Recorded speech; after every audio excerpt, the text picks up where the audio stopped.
Hello అందరికీ. పునుగులంటే ఎవరికి ఇష్టమో కామెంట్ చేయండి. అసలు ఇష్టం లేని వాళ్ళు కూడా ఉంటారా? ఇంకా పునుగులతో పాటు పల్లి చట్నీ ఇష్టమా, రెడ్ చట్నీ ఇష్టమా అనేది కూడా కామెంట్స్లో చెప్పండి. ఈరోజైతే పునుగులు ప్లస్ రెడ్ చట్నీ చూసేద్దాం. సో ముందుగా రెడ్ చట్నీ కోసం ఇలా ఒక 6 to 7 పచ్చిమిర్చిలు తీసుకొని ఒక 4 పెద్ద సైజ్ టమాటాలని ఇలా ముక్కలు ముక్కలుగా కట్ చేసుకొని వేసేసుకోండి.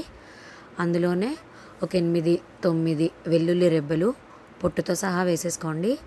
కొంచెం జీలకర్ర, వీటన్నిటికీ ఒక చిన్న చాయ్ గ్లాస్ అంత వాటర్ పోసి ఇలా మూత పెట్టేసి సిమ్ మంట పైన ఉడకబెట్టేసేయండి. అవి ఉడికేలోపు ఇక్కడ మేము పునుగులకి పిండి కలుపుకుందాము. నేను 1 కప్ మైదా అండ్ 1/2 కప్ బియ్యం పిండి తీసుకున్నా. ఇక్కడ రికార్డింగ్ చూపెడదామంటే మా మిక్కీ అస్సలు కోఆపరేట్ చేయట్లే. వాడు మధ్య మధ్యలో చేయి పెట్టేస్తూ ఉన్నాడు చూడండి.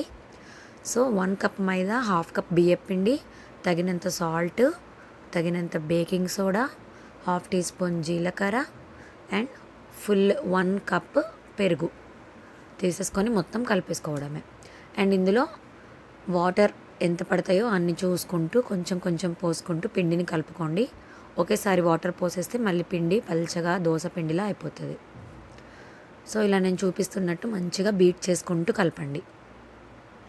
పునుగులకైనా మైసూర్ బోండాలకైనా ఈ ప్రాసెస్ని యూజ్ చేస్తే ఎంతో చక్కగా క్రిస్పీగా వస్తాయి పునుగులైనా బోండాస్ అయినా.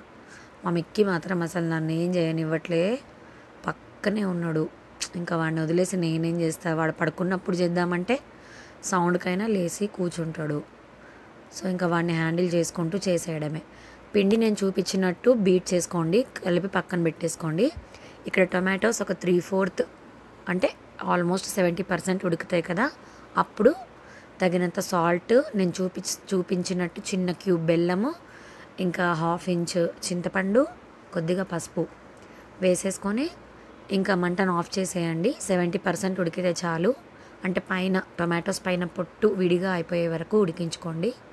అంతే. మూత పెట్టేసి మొత్తం చల్లారనివ్వండి. అప్పట్లోగా మనం ముందుగానే నానబెట్టేసుకున్నాం కదా పిండిని, ఆ పిండిని చిన్న చిన్న పునుగుల్లాగా వేసేసుకోవడమే. ఆయిల్ అనేది ఫుల్ వేడిగా ఉండేలా చూసుకోండి. హై ఫ్లేమ్లో ఆయిల్ని వేడి చేసి మనం పునుగులు వేసుకునే ముందు లో టు మీడియంలో అడ్జస్ట్ చేసి పునుగులన్నీ వేసేసుకోండి.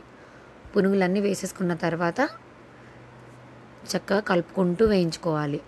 ఒకేసారి మనం ఇలా ప్యాన్ ఫుల్గా వేసేసుకుంటే పునుగులు ఈవెన్గా మనం కాల్చుకోవచ్చు. కొన్ని వేసుకున్నారంటే అవి ఈవెన్గా ఫ్రై అవ్వవు. సో ఇలా ప్యాన్ ఫుల్గా మనకు ఆయిల్లో ఎంత పడితే అన్ని పునుగులు ఒకేసారి వేసుకోండి. లేదంటే హాఫ్ బ్యాచెస్గా వేసుకొని ఆ రెండింటిని మళ్ళీ ఒకసారి ఆయిల్లో వేయించుకోండి. సో పునుగులు కూడా వేసుకున్న తర్వాత ఇలా టొమాటోస్ అన్నీ చల్లారిపోయాక మిక్సీ పట్టేసుకొని ఒక బౌల్లో తీసేసుకొని పోపు కూడా వేసేసుకోవడమే. సో పోపు దినుసులు, ఆవాలు, జీలకర్ర, ఎండుమిర్చి, కరివేపాకు అన్నీ వేసేసుకొని మీకు నచ్చిన ఇంగ్రీడియంట్స్తో పోపు వేసేసుకుంటే అయిపోద్ది. అంతేనండి. ఎమ్మిగా రెడ్ చట్నీ కూడా రెడీ. మీకు పల్లి చట్నీ కూడా ఇష్టమా? అయితే పల్లి చట్నీ కూడా చేసుకోండి. సో రెసిపీని మాత్రం ఖచ్చితంగా ట్రై చేయండి. ఎంతో సింపుల్గా టేస్టీగా ఇంట్లోనే స్ట్రీట్ స్టైల్ పునుగులు రెడీ. Thanks for watching.